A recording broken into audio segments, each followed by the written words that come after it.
Alright everybody, so a new Blue Lock game has dropped. The name of the game is Project Egoist. It's probably something you guys have been seeing a lot recently. A lot of people have been saying this game is a combination between Azure Latch and Blue Lock Rivals, and that's probably how you've heard about it. And yeah, in today's video, we're pretty much going to be talking about, everything you guys need to know day one. Now, thankfully, this is a pretty simple game, so hopefully the tutorial should be even more simple for you guys. We're pretty much going to be breaking down the mechanics, how you guys are going to be getting your styles in the fastest way possible, and pretty much how this game just works in general. So that being said, we're gonna get straight into the video. If you guys find this video helpful or informational in any way, be sure to like and subscribe. As always, sit back, relax, and enjoy today's video. Peace. Alright, so first things first, let's go ahead and talk about the mechanics and gameplay side of things. Your basic controls are pretty much this up here, but we'll go ahead and showcase them in game for you guys. First thing we have though is the Q dribble. Here's how it looks, and as you guys can see on the right there, it does show the cooldown for it. Not too long, honestly. And then next we have a super dash, which is straight from Azure Latch, so boom.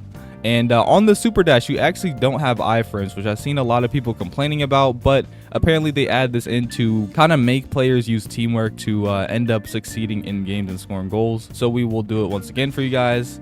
And if you guys want to request the ball, just press T. Now there's also F to press like a flow state awaken thing, which we'll talk about later. And then next we have like the shooting thing. Now it kind of works just like Azure Latch. So you just M1, look up and shoot. But there is a lot of styles in this game, a lot of shots, so you probably won't even be using this M1 shoot that much. But you know what I'm saying, it's still pretty useful. And then you know what I'm saying, you have your M2 to pass, and obviously we don't have any teammates right now, but it will give you like a little auto tracking pass. And yeah, with that being said, that is pretty much the base mechanics everybody spawns in with. Obviously we do have our styles, and we will go ahead and showcase one for you guys, that being Kaiser, as we have right here. Now every style kind of takes the formula of having one dribble, one shot, and either another dribble, a move like Nagi's trap, or just another shot. All right, but there is only 4 characters in the game, so we're not too sure if they're going to add anything unique for the other ones. But your basic binds will be Z, X, and C. You know what I'm saying? For example, we got Kaiser here. Here's what our Z looks like, and here's what our X looks like. We actually won't score this, we'll just shoot at the wall.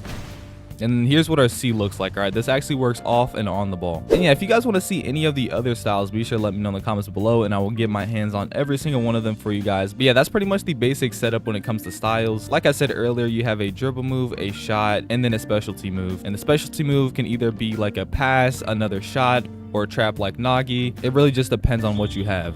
Now, I almost forgot the flow section. All right, so every style does have a awakening and flow.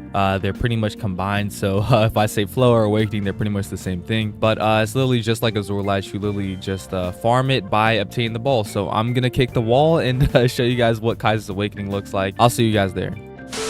And as you guys can see, as I'm getting my flow bar higher and higher, I get a little flow state effect. Now, I'm not too sure if this actually gives me any sort of boost, but it does look very cool. Anyways, though, let's get back to kicking the wall.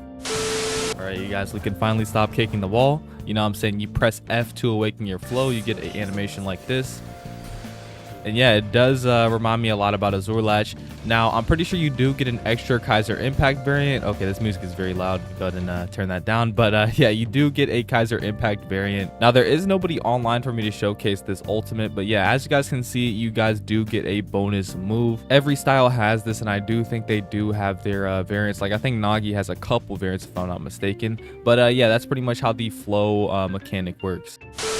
Now, with the gameplay out of the way, let's go ahead and talk a little bit more about the styles and how you guys are going to be getting your hands on them. Now, right now, there is no quest. So, yeah, there's not really anything you can grind in-game other than just goals and assists if you guys want to end up getting new styles and whatnot. But the most efficient way as of now is putting in the codes. And, yeah, as you guys can see here, I got a couple good things, all right? I got the legendary Kaiser, I got the Nagi and Isagi just off of getting codes. And as of now, there is no leveling requirement. So if you guys want to get a specific style or anything like that, then I do recommend making some old accounts and using every single one of the codes, because yeah, like I just said, no quests, which means yeah, no efficient way of getting gems or money, whatever the system is in this game. Now, there is like daily and whatnot, but I mean, that is just like, that's a lot of time for a little bit of cash. You're better off just playing games. But yeah, so how the actual styles work is kind of unique. All right, I kind of like it. Now, obviously, since the game just released, there's not a crazy amount of banners or whatnot, but yeah, this game works in banners, meaning that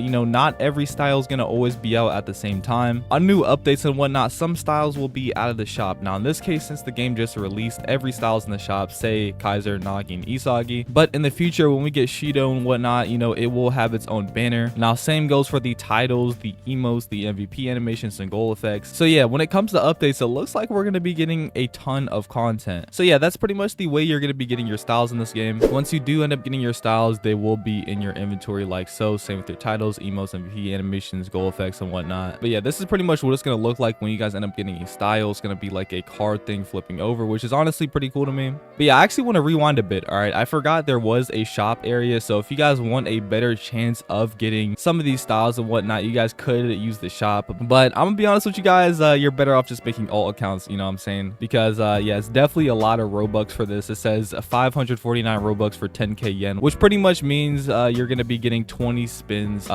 if you buy the second option. And for the 25,000 one, the 159 Robux one, you're pretty much just getting 5 spins if I'm not mistaken, which is, yeah, just not worth it. Just make an alt account. And then we do have the time stop effect and VIP, which boosts your money. But you know what I'm saying, unless you guys are you know, wanting to play this legit on one account, then yeah, like I said, I wouldn't recommend getting anything in the shop right now.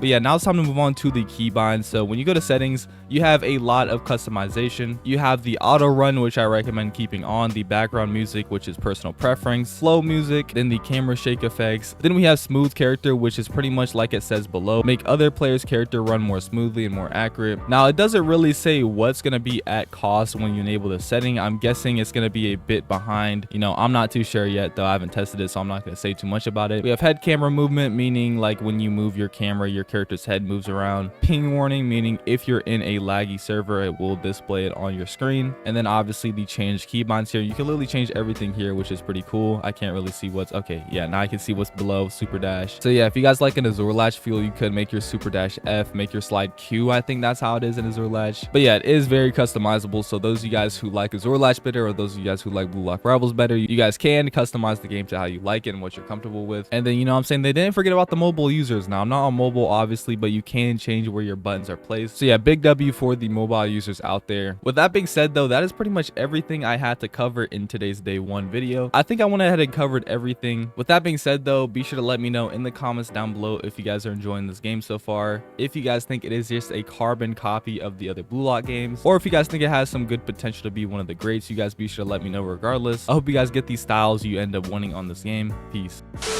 Okay, yeah, so while editing this video, I was thinking I should probably make a bonus section and teach you guys how to score, because I'm not gonna lie, I thought the GK was immortal at the very start, like most Blue Lock games. So yeah, I'm pretty much gonna be showing you guys how you guys can end up scoring on the GK and dribbling down the field. But yeah, this game did say they wanted to promote teamwork and whatnot, so it's gonna be a little bit more difficult. But yeah, pretty much what you're gonna want to do to get down the field is press space and use your slide keybind. Now doing that in the correct way will give you a header like that.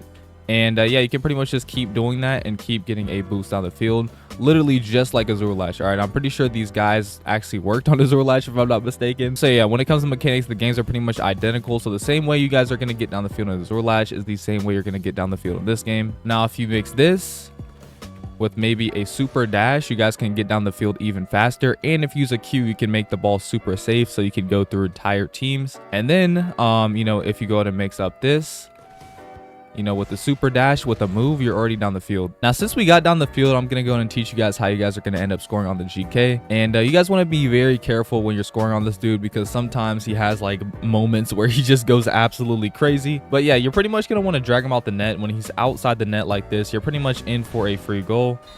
But I will say, you guys should not be shooting too far out of the net, because this GK will turn into the GOAT. All right, this guy will block everything if you give him the chance. So make sure you always drag him out the net. I don't know why he's this far out the net anyways. But yeah, after that, you can pretty much make any shot. Just don't be too far out. Now with this game, you can also come up to like the middle area if you guys want to, and still get some goals off. So like this. And same goes for awakening shots. Now I will say awakening shots are a little bit more specific. I can't really show you guys right now, but since the awakening shots are so powerful, you either need to be very, very close or super far away. Anyways though, that's about the end of the mini segment I have for you guys here. Let me know if this helps you guys out in any way. I hope you guys have a blessed rest of your day or night. Peace.